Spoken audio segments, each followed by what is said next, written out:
నమస్తే, welcome to I news. లండన్లోని British museum తీసుకున్న ఒక సంచలన నిర్ణయం ఇప్పుడు ప్రపంచవ్యాప్తంగా పెను దుమారం రేపుతోంది. కొన్ని హిస్టారికల్ డిస్ప్లేస్ల నుండి పాలిస్తానీ అనే పదాన్ని తొలగించడంపై నిరసనలు వెలువెత్తుతున్నాయి. ఇది చరిత్రను సరిదిద్దడమా లేక ఒక దేశ ఉనికిని చెరిపేయడమా? ఈ స్పెషల్ స్టోరీలో చూద్దాం. లండన్లోని మ్యూజియం ఒక ఊహించని వివాదంలో చిక్కుకుంది. వేల ఏళ్ల నాటి చరిత్రను ప్రదర్శించే కొన్ని గ్యాలరీల నుండి పాలస్తీనా అనే పదాన్ని మ్యూజియం అధికారులు సైలెంట్ గా తొలగించేశారు.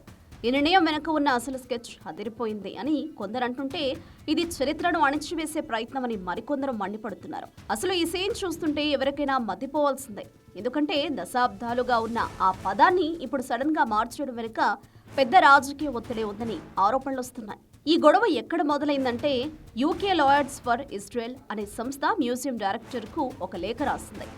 వేల ఏళ్ల క్రితం నాటి ప్రాంతాలకు పాలస్తీనా అనే పేరును వాడటం వల్ల ఇజ్రాయెల్ యూదుల చరిత్ర మరుగున పడిపోతుందని, అది హిస్టారికల్ గా కరెక్ట్ కాదని వారు వాదించారు.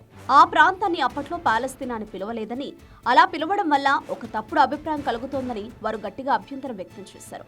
దీనికి స్పందించిన మ్యూజియం ఇకపై ఆ పదాన్ని తటస్థ పదంగా చూడలేమని, అది ఆధునిక రాజకీయాలకు సంబంధించినదిగా మారిపోయిందని చెప్తూ తలక్రిందులైన లెక్కలు బయటపెట్టింది. ఇప్పుడు పాలస్తీనా స్థానంలో కానన్ అనే పదాన్ని వాడుతున్నారు. అయితే ఈ మార్పుపై ఇప్పుడు పెద్ద ఎత్తున నిరసనలు మొదలయ్యాయి. ఆన్లైన్లో దాదాపు 19,000 మంది సంతకాలతో ఒక పిటిషన్ దాఖలు చేశారు. చరిత్రను ఇలా మార్చడం ఎంతవరకు కరెక్ట్ అని వారు ప్రశ్నిస్తున్నారు. బ్రిటన్ అనే పదం కూడా ఆధునికమే కదా, మరి దానిని ఎందుకు మ్యూజియం నుంచి తీసేయడం లేదు అని నిలదీస్తున్నారు. ఇలా ఒక్కో పదాన్ని తొలగిస్తూ పోతే భావితరాలకు చరిత్ర ఎలా అందుతుంది అని ఈ నిర్ణయం వల్ల మ్యూజియం విశ్వసనీయతపైనే అనుమానాలు మొదలయ్యాయి. పరిస్థితి చూస్తుంటే అది ఉక్కిరిబిక్కిరి చేసేలా ఉంది. బ్రిటిష్ మ్యూజియం తన నిర్ణయాన్ని వెనక్కి తీసుకుంటుందా, లేక ఈ పాలస్తీనా పదం శాశ్వతంగా మ్యూజియం గోడల నుండి మాయమైపోతుందా? ఏదేమైనా చరిత్రను తిరగరాయడం అంత సులభం కాదని ఈ వివాదం నిరూపిస్తోంది.